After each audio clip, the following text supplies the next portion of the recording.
Well,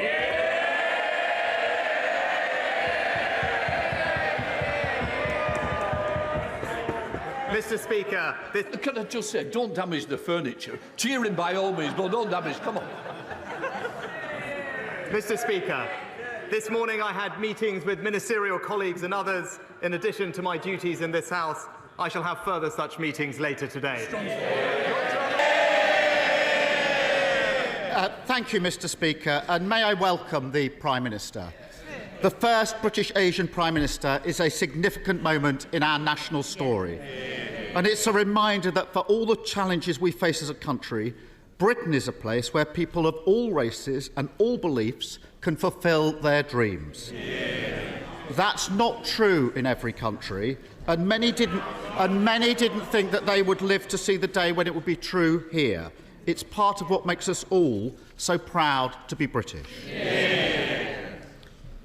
Was his Home Secretary right to resign last week for a breach of security? Prime Minister. Well, Mr. Speaker, can I thank the right honourable gentleman for his kind and indeed generous welcome to the dispatch box. I look forward to Prime Minister's question time with him, and I know that we will have, no doubt, robust exchanges, but I hope that they can also be serious and grown up. So I look forward to it. Well, he asked about the Home Secretary. The Home Secretary made an error of judgment, but she recognised that. She raised the matter and she accepted her mistake.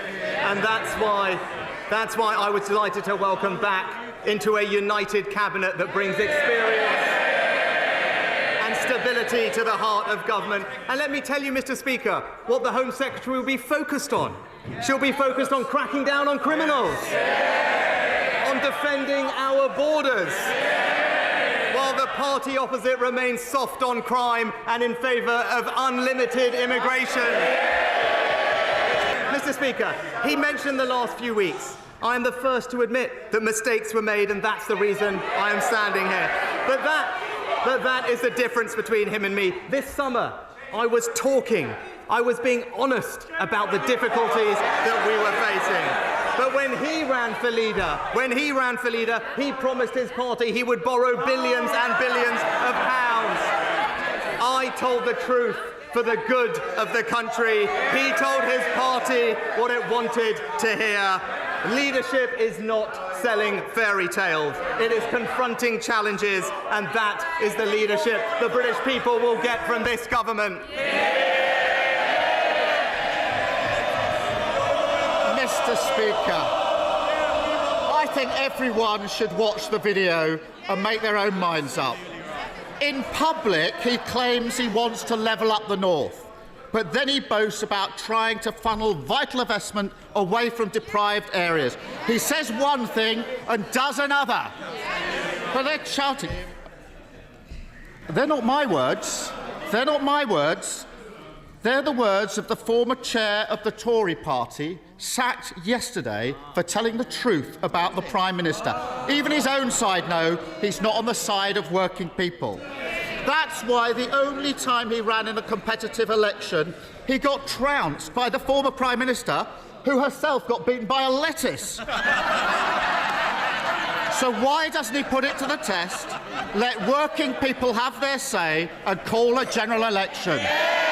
Yesterday, on the steps of Downing Street, the new Prime Minister promised to bring, and I quote, compassion to the challenges that we face today. So, on his first full day in the job, let's put that to the test. A winter of uncertainty is coming, and next April we'll see a cliff-edge moment. Millions face a double whammy as the energy price guarantee is cut off, while households are hit by austerity 2.0 and a real terms cut to social security benefits that many rely on to survive. If people are actually to trust the new Prime Minister's words about compassion, will he today reassure people and guarantee that benefits will rise in line with inflation in his upcoming budget?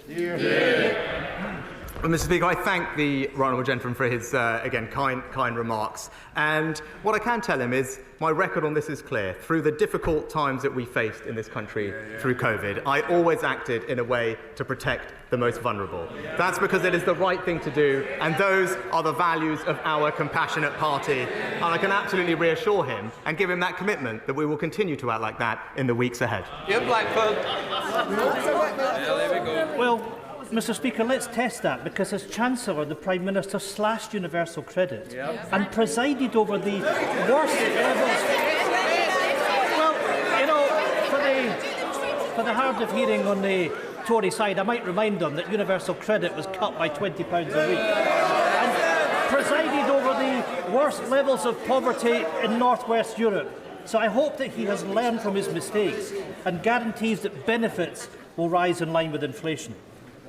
But speaking of mistakes, yesterday the Prime Minister appointed a Home Secretary who was forced to resign only last week for breaching the ministerial code, and who boasted that she dreamed of sending vulnerable asylum seekers to Rwanda. We all know why he appointed her: a sleazy backroom deal to shore up his own position.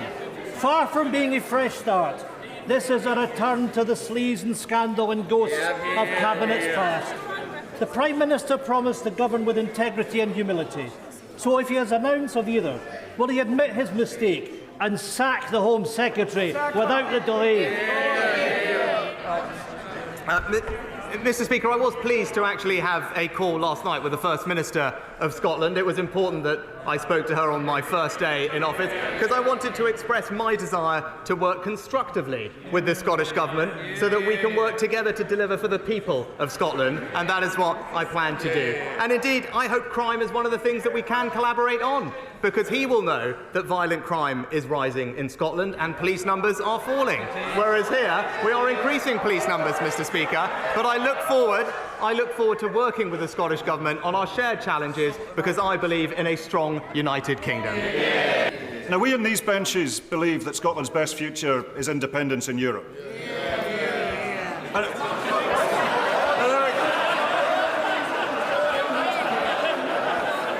Keep it coming. Mr Speaker, I really would urge the members opposite to show a little more respect. Because it's not just us. It's not just us. It's not just the SNP. And I will not be shouted down. It's not just the SNP. On the last opinion poll, 72% of the people of Scotland want back into the European Union. So if the Prime Minister is to maintain any credibility in the eyes of the people of Scotland, how long does he think he can deny Scotland's democracy? Prime Minister. Mr Speaker, I thank the honourable gentleman for his kind words. I mean, he talked about respect. I would gently urge him to respect the result of the referendum we had on this topic. But whilst we will disagree on that issue, I can tell him that I do remain committed to working constructively in partnership with the Scottish Government to deliver for the people of Scotland.